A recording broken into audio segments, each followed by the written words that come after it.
Your mouth is my only law. The night had fallen like a thick, unyielding curtain across the city, wrapping every building, every room, in a suffocating hush. Outside, the air had the sharp stillness of winter, the kind that gnawed at your lungs when you tried to breathe too deeply. She lay awake, unmoving, her body a weightless silhouette in the bed's hollow. The moon was full and cruelly bright, spilling cold silver light through the high, bare windows. Its rays cut the darkness into ribbons and wrapped them around her skin, and in those silent, unmoving shadows, she felt him missing. He was always there, watching her, anchoring her to this life she barely consented to remain in, but now the chair by her bed was empty, and the absence sat beside her like a second presence. She rose. The sheets whispered against her thighs. Her breath, though shallow, felt violent in the silence. The apartment had always felt impermanent, stripped to essentials. A couch without cushions, walls without memories. The kind of place people passed through when they had nowhere else to belong. But now it was something worse. Something gutted. His scent still haunted the air, deep, familiar, masculine, cigarettes and amber soap and the faint trace of whatever cologne he applied to his throat out of habit. The hallway was dim, the overhead bulbs left deliberately dead. She didn't call his name. She knew he didn't want her to. He wanted her to search. She felt it in her bones. She found him in the kitchen. He sat at the small, round table, back curved slightly, one arm draped over the chair beside him. A crystal glass of red wine, untouched now, glowed strangely under the blue-toned moonlight that reached even here. Another cigarette was dying between his fingers. The air was dense with its burn, and ash floated like grey snow. He didn't turn his head, but his shoulders shifted just slightly, a quiet acknowledgement of her presence. He knew she was there. He knew she would come. And she knew he was glad she hadn't said a word. Then, almost lazily, he tipped the glass over with the back of his hand. It fell, shattered softly across the tiles, wine bleeding into the silence. Not a flinch from either of them. Minutes passed like water slipping between fingers, and then he stood, moved to the window, and smoked another cigarette. He looked like a man born for tragedy.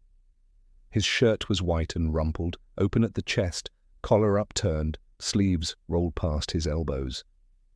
The silver light carved his jaw, lit the high bones of his cheeks, flickered across the deep black of his hair. He was unbearably beautiful. She felt both reverence and dread watching him. "I'm sorry," he said. His voice was low, melodic, intimate. "I wanted to make you suffer. I knew if I left you wouldn't sleep. I knew you'd come looking." He still didn't look at her. His words weren't meant for comfort. He was confessing a crime without regret.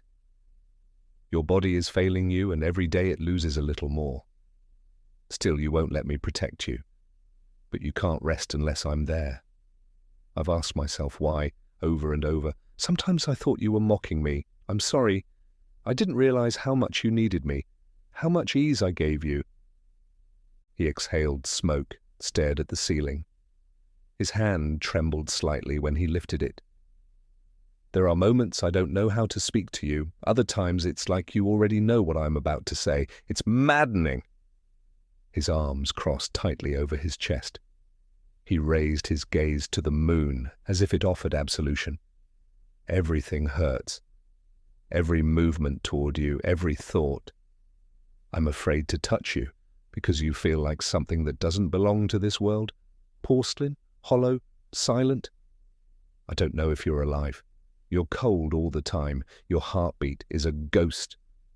I wonder if anything inside you still breathes, if there's warmth, blood, fire." He stepped away from the window, turned slightly, shadows pulling across his face. "I saw how you looked at me when we met. Like I was the answer to a question you hadn't dared ask. Like you knew my every truth already.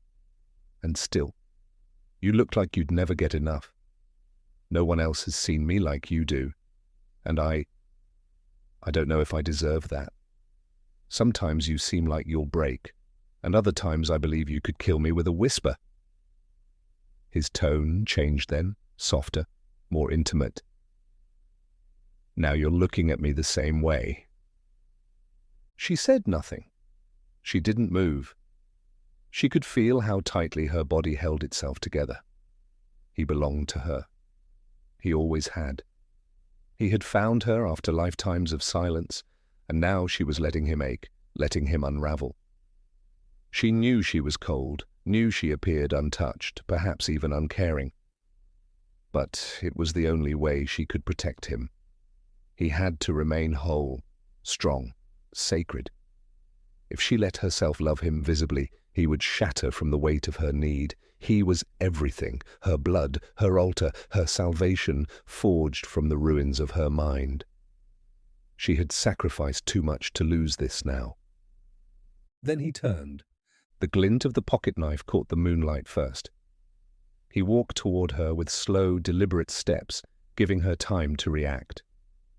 She didn't. He wanted her to, but she stayed. That made him furious. His eyes flared, and he reached for her, wrapping a lock of her hair around his finger, holding it there like a promise or a threat. Then he released it, leaned forward, and pressed the cigarette from his lips into her hand. Still she didn't flinch. He took her left wrist, ran the blade across her skin, not deep, just enough to see that she bled. He needed proof. She watched him, unmoving, even as he slipped a finger beneath the silk of her nightgown and pulled it just far enough to reveal the pale curve of her chest. "Just as I thought," he said. "You didn't even blink." The knife slipped from his fingers, clattering to the floor like something expelled. He turned from her again, as if the sight of her burned him. "Go back to your room," he said softly.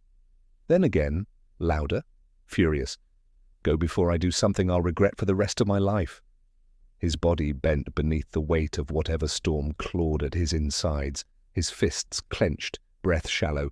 "Why are you so merciless? Why do you make me let you see me like this?" She knew. He wanted her to see the darkness, the destruction, the hunger. He needed her to witness it and still choose him. She always had. He just didn't believe her silence meant survival, not surrender. "I don't understand why you just stood there, listened, didn't argue, didn't defend yourself. You're trembling from the cold and still you say nothing." "Do you really want to kiss me so badly it causes you pain?" she asked. "Don't mock me," he said, his voice raw. "Please, don't mock me." It was barely above a whisper, like a prayer or a curse muttered into a mirror. "How much would it hurt if you kissed me?" she asked gently. "Very much," he answered. "But it would be worth it." The pain was there. It was felt in his voice. She stepped toward him, and this time he looked at her.